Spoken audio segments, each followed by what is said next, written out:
morning, children. Yesterday we started about life processes and some life processes are introduced. Let us recall and then I will continue with today's lesson. So the important life processes are, let's start. Continue. The important life processes are nutrition, reproduction, respiration, excretion, circulation and so on. Today let us begin with nutrition.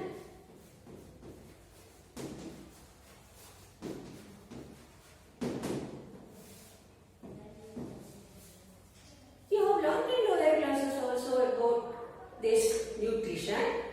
What is nutrition? Nutrition means it is the method of taking in food.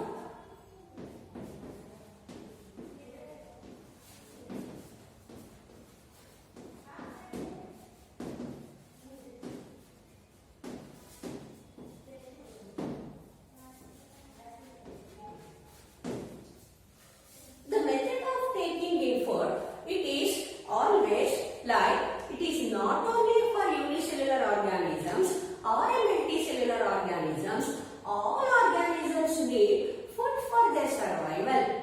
So now we shall know how this food is taken into the body of the living organism. So in this nutrition, we come across two main types.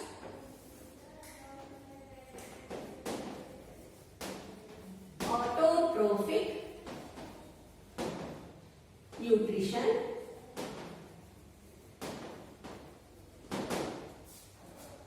heterotrophic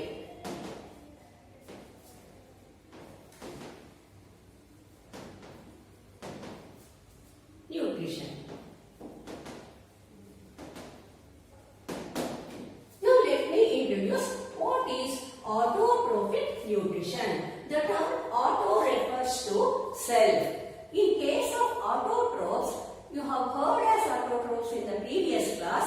Autotrophs are the organisms which are capable of manufacturing their own food. So in autotrophic nutrition, the organism like plants and some bacteria. There is one special group of bacteria, we call them as chemosynthetic bacteria. This chemosynthetic bacteria and the plants, only these two, there are wide varieties of organisms. Among them, only these two come under autotrophic nutrition. Now these autotrophs, they use the raw materials like carbon dioxide and water.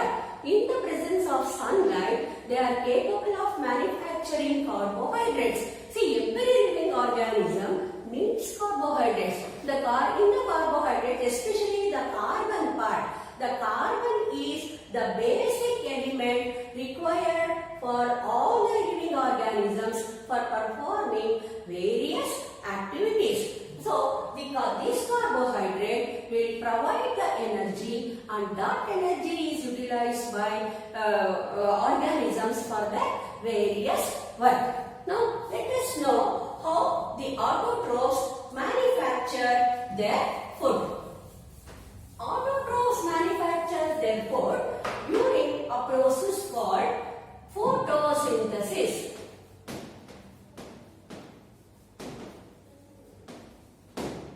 Now here, the term photo refers to light. Synthesis means to prepare. So, autotrophs, they can manufacture their own food in the presence of sunlight using the raw materials like carbon dioxide,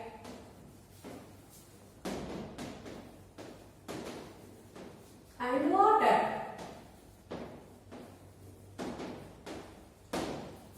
In the presence of sunlight with the help of chlorophyll. So, during the process of photosynthesis, the plant is going to make use of carbon dioxide and water, and another two important conditions is chlorophyll must be there. The chlorophyll helps in absorbing the sunlight. So the product that is formed during the photosynthesis can be represented by a chemical equation.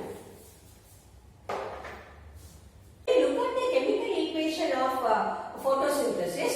You will clearly understand carbon dioxide and water will combine with the help of energy that is obtained by the energy absorbed by the chlorophyll through the sunlight. Then the end products form, it is glucose, C6H12O6 is glucose, then oxygen is given out as a byproduct, then water is also formed. So this will represent chemical process that takes place during photosynthesis. Now let me explain in little bit detail about what exactly happens during photosynthesis.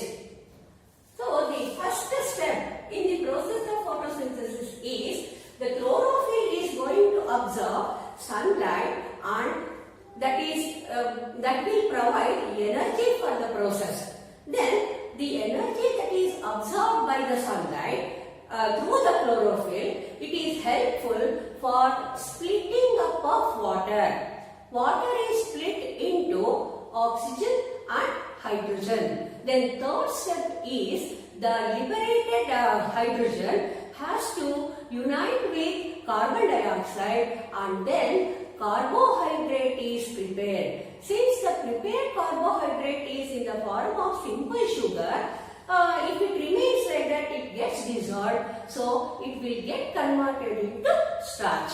Then later, the plant is going to make use of this carbohydrate for its various activities, and the remaining extra starch that is there will be stored in different parts of the plant body.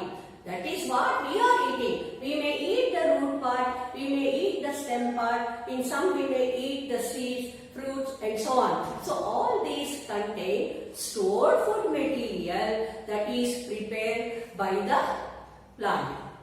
So this will completely give you a picture for you what exactly happens during photosynthesis. Now let us know how these raw materials required for photosynthesis is obtained by the plant.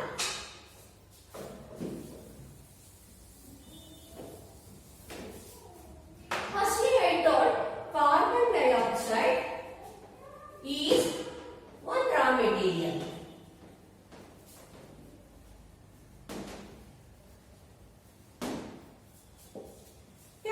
Can you just think how carbon dioxide is obtained by the plant? Okay, carbon dioxide is obtained by the plant when the stomata of the leaf is going to take in this carbon dioxide. So for this you have to have a little knowledge of structure of the leaf. Structure of the leaf means, I will just show with one rough diagram. When we take the section of a leaf, the outermost layer is called epidermis, and below the epidermis we find some elongated cells. They contain chloroplast. Then the lower epidermis, it is not continuous. It is not, the cells are not arranged continuously. Here and there we can see some gaps. These gaps are called stomata. So through the stomata of the leaf, the plant is going to get carbon dioxide. Then how the plant gets water means the roots of the plant, that too in the root, there is one special part called root hairs. The root hairs will absorb water and mineral salts, and then from the root the water is sent through the stem to the leaf. For that, of course, there are conducting tissues that you will learn when you go to in your next lesson. So this is how carbon dioxide and water will be supplied to the plant for the preparation of food. If there is understand? Learn by two simple experiments to show that chlorophyll is essential for photosynthesis. We have to take variegated leaf. Variegated leaf means